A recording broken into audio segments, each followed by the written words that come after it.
Similarly اگر ملک democratic ہے تو وہاں پر جو جنگیں ہوتی ہیں وہ بہت کم ہوتی ہیں، سو اکانومی اسٹیبل رہے گی۔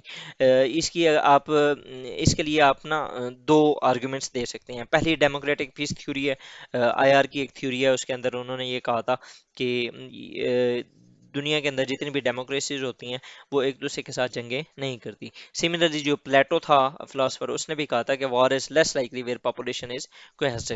تو آپ اپنے اس آرگیومنٹ کو ان دو اسٹیٹمنٹ سے اسٹرانگ کر سکتے ہیں۔ اس کے بعد فردر اگر ہم دیکھیں تو کرنسی اسٹیبلٹی، اب آپ ملک کے اندر ابھی پچھلے دنوں جو عمران خان صاحب کا اس کی اریسٹ ہوئی ہے اور ان کو جو ریلیز ہوئی ہے، جب اریسٹ ہوئے ہیں تو اسی ایک یا دو دن کے اندر ملک کو تقریباً جو ڈالر تھا 280 سے 299 پہ چلا گیا، لیکن جس دن ان کو ریلیز کیا گیا اسی دن ڈالر اگین 13 روپیز کم ہو کے 285 پہ آ گیا۔ تو یہ کیا ہوتا ہے؟ کرنسی کی جو ایک مینیپولیشن ہے overall due to the political stability. اب پولیٹکس کیا کر رہی ہے؟ اکانومی کو انفلوئنس کر رہی ہے۔ اگر فار ایگزامپل ملک کے اندر پولیٹیکل جو موومنٹس ہیں یا پولیٹیکل جو ایک ڈیولپمنٹس ہیں وہ پازیٹیو ہو رہی ہیں تو اکانومی کی طرف سے بھی پازیٹیو ہو گئے۔ اب دیکھیں نا کہ اگر عمران خان صاحب کو ریلیز کیا گیا اور ادھر سے یہ بھی ایک پازیٹیو ڈیولپمنٹ تھی، اور ادھر سے آپ کی جو کرنسی ہے وہ بھی اس نے اچھا خاصا روپے نے مارجن دیا، مطلب کہ 13 روپے جو اس کی ڈیپریسیشن تھی وہ کم ہو کے 299 پہ تھا پہلے ڈالر، اب وہ 285 پہ آ گیا۔ تو یہ کیا ہوا؟ پازیٹیو ڈیولپمنٹ تھی، مطلب کہ political stability and economic stability دونوں ایک ساتھ جاتے ہیں۔ فردر اگر ہم کریں تو اسٹرانگ ٹریڈ ریلیشنز ود، اب جب آپ کے ملک کے اندر پولیٹیکلی آپ اسٹیبل ہوں گے تو آپ کیا کریں گے؟ آپ کوشش کریں گے کہ آپ کے جو فرینڈلی نیشنز ہیں یا جو نیبرس ہیں ان کے ساتھ آپ کے ریلیشنز اچھے ہوں گے۔ لائک میں اس کی ایک ایگزامپل آپ کو دے دیتا ہوں۔ 2020 کے اندر ملک کے اندر نا اسلام آباد سیکورٹی ڈائیلاگس ہوئے تھے، اس وقت جنرل باجوہ صاحب تھے اور پرائم منسٹر عمران خان صاحب تھے، انہوں نے یہ پلیچ کیا تھا کہ we extend our hands towards all sorts of sides, مطلب کہ انہوں نے کہا تھا کہ ہم جتنے بھی نیبرز ہیں ان کی طرف ہم ہاتھ بڑھاتے ہیں کہ ہمارے ساتھ آ کے وہ ٹریڈ کریں، ہم پاکستان کو ایک اکانومک ہب بنانا چاہتے ہیں۔ ریزن کیا تھی؟ اس ٹائم ملک کچھ ٹو سم ایکسٹینٹ اسٹیبل تھا، ٹھیک ہے۔ اب فار ایگزامپل ہم جب ملک کے اندر پولیٹیکل اسٹیبلٹی ہوتی ہے تو ملک پھر کیا کرتے ہیں کہ فری ٹریڈ کرتے ہیں۔ آپ یورپ کے اندر کیا ہوتا ہے؟ وہ سارے پولیٹیکلی اسٹیبل ہیں، تو اب دیکھیں انہوں نے بارڈر فری جو ایگریمنٹس کیے ہوئے ہیں، فری ٹریڈ ایگریمنٹس کیے ہوئے ہیں۔ آسیان کے اندر یہی ہوا ہے، یورپی یونین کے اندر یہی ہوا ہے، U S M C A, United States, Mexico and Canada, ان کے درمیان بھی یہی اسی طرح کے فورن ٹریڈ ایگریمنٹس ہیں، ٹھیک ہے۔ لیکن ساؤتھ ایشیا کے اندر ہم نہیں کر سکے، ریزن ہماری اپنی انائیں۔ اس کے بعد یہ فردر اگر ہم دیکھیں تو اسٹرکچرل ریفارمز، اب اگر فار ایگزامپل ملک کے اندر جو آپ کی پولیٹکس ہے، آپ کی جو پولیٹیکل ایلیٹ ہے وہ کوہیسو ہوگی، وہ ایک دوسرے کے ساتھ لنکڈ ہوگی، وہ ایک ان کو پتہ ہوگا کہ ملک کی اندر جو پولیٹکس ہے وہ پراپر چل رہی ہے، اور سارے پارلیمنٹ کا جو فنکشن ہوگا، لیجسلیٹرز کا جو فنکشن ہوگا، ایگزیکٹو جو ہے وہ پراپر اپنے اپنا کام کر رہے ہوگا، تو الٹیمیٹلی کیا کریں گے؟ وہ ملک کی اکانومی کو بہتر بنانے میں اپنا رول پلے کریں گے۔ جو لیجسلیٹرز ہیں وہ اپنی پراپر پالیسیز بنا رہے ہوں گے، تو پالیسیز کیا ہوں گی؟ آپ اسٹرکچرل ریفارمز کریں گے ملک کے اندر، اکانومی اسٹیبل ہوگی، ٹھیک ہے۔ فردر اگر ہم دیکھیں تو انفراسٹرکچر ڈیولپمنٹ، جب ملک پولیٹیکلی اسٹیبل ہوگا تو اس سے کیا ہوگا کہ ملک کے اندر جو ڈیولپمنٹ کے پروجیکٹس ہوں گے وہ سٹارٹ ہوں گے، like dams, hydro power plants ہو گیا، موٹر ویز ہوں گے، اس سے کیا ہوگا؟ انویسٹمنٹ آئے گی ملک کے اندر، اگین ملک کے اندر اکانومک پروگرس ہوگی۔ Similarly tourism and investment potential, اب ملک پاکستان کا 2001 سے لے کر 2018 تک Pakistan was a terrorist state, terrorist state in a sense کہ یہاں پر ٹیرر انسیڈنٹس بہت زیادہ ہوتے تھے، لیکن 2018 سے آنورڈ ملک کو پھر دوبارہ ٹیررسٹ سے ٹورزم اسٹیٹ کنسیڈر کیا جانے لگا۔ بلومبرگ اور بہت سے ایسے انٹرنیشنل جریدے تھے جنہوں نے پاکستان کی ٹورزم انڈسٹری کی بہت زیادہ تعریف کی تھی، لوگ آنا بھی سٹارٹ ہو گئے تھے۔ ریزن کیا تھی؟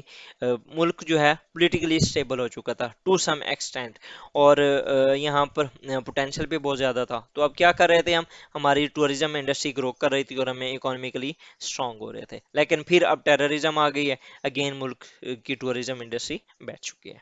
اس کے بعد جی جب آپ انٹرپرینیورشپ اینڈ انوویشن، جب آپ کے ملک کے اندر پولیٹیکلی اسٹیبلٹی ہوگی تو آپ کا ملک جو ہے اس کے اندر جو یوتھ ہوگی ان کو کسی قسم کی کوئی انسرٹینٹی کا ایشو نہیں ہوگا، تو وہ کیا کریں گے، وہ زیادہ سے زیادہ رسک لیں گے، وہ باہر جانے کے بجائے ملک کے اندر ہی اپنا سٹارٹ اپ سٹارٹ کریں گے۔